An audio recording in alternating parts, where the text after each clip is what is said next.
Good morning, everybody. So, this morning, I want to share from the book of Job, and I'm going to read from chapter 1, verses 6 through 12.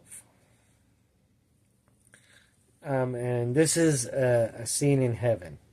So, it'll be self explanatory once I read it, I guess. So, anyways, here we go. Job 1, 6 through 12.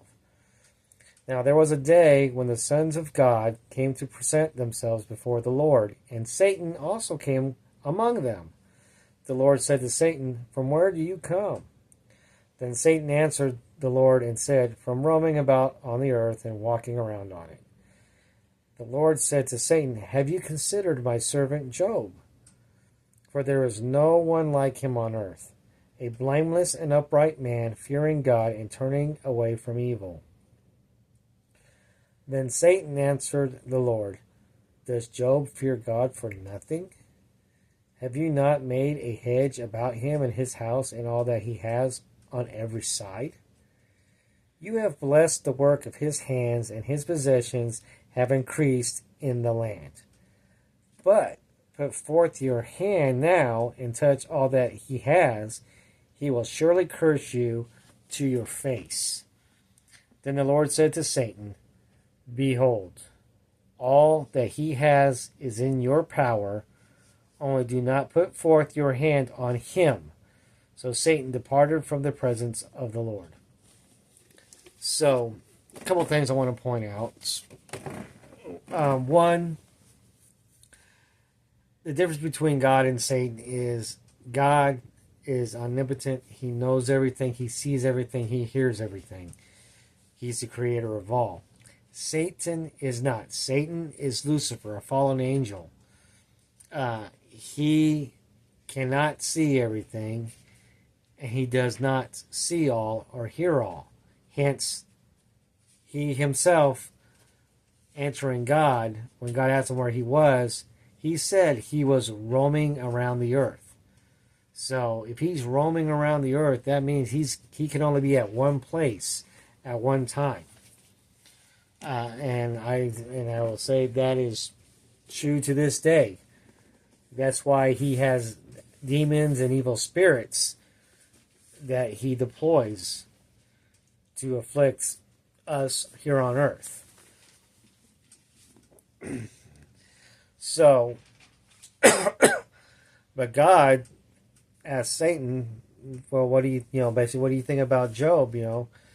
And Satan said, "Well, the only reason why he doesn't curse you and doesn't turn to evil is because you got him protected.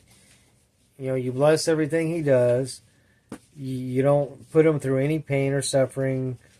You made his life perfect. So yeah, he's not gonna curse you at all.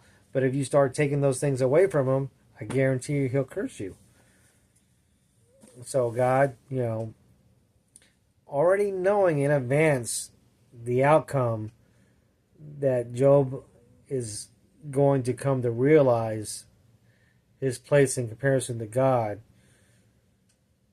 down the road and repent. God knew that Job would, in the end, repent and come back to God, no matter his circumstances, no matter how bad it got. Well, Satan does not have that knowledge. So Satan is fully convinced that he can make Job curse God. But God already knows that Satan's already failed at the task. So God goes ahead and allows Satan to do whatever he wants to Job as far as his possessions and his livelihood. The only thing that he was not allowed to do was to harm Job himself. At first. Now he's not allowed to kill Job at all. But after the first round, when you read on, after the first round where Job loses all his cattle, all his animals, all his children, he loses everything but his wife. And he still didn't curse God.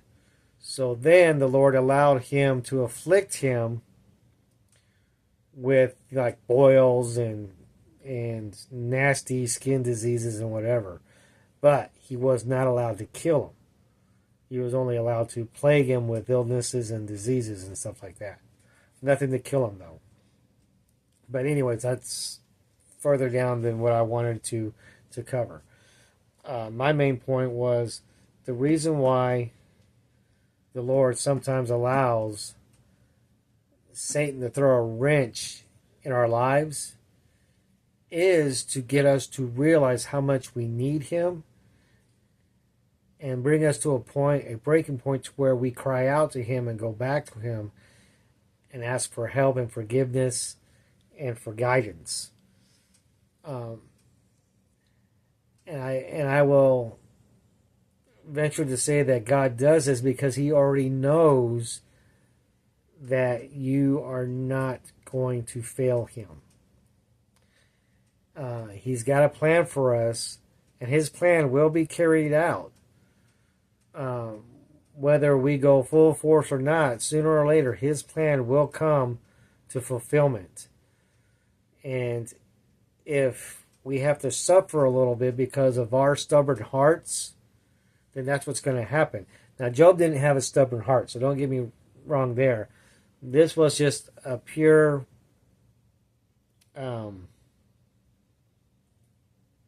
aspect of God knowing that Job will not forsake God for everything that's happened or is going to happen to him through Satan's dealings. So, and then, like I said, the only other thing I really wanted to point out is the fact that just the conversation between God and Satan proves to us biblically that Satan is not all-knowing, he's not all-powerful, and he can't be at any two places at the same time. And that's because that's actually coming from the words of Satan when he said, from roaming about on the earth and walking around it. So Satan was pretty much like us in the sense that we can't be in two places at once. Neither can he. So, but God, he sees everything, he knows everything, he hears everything, and he is completely 100% already has a plan for us, and he's going to make sure that plan is carried out.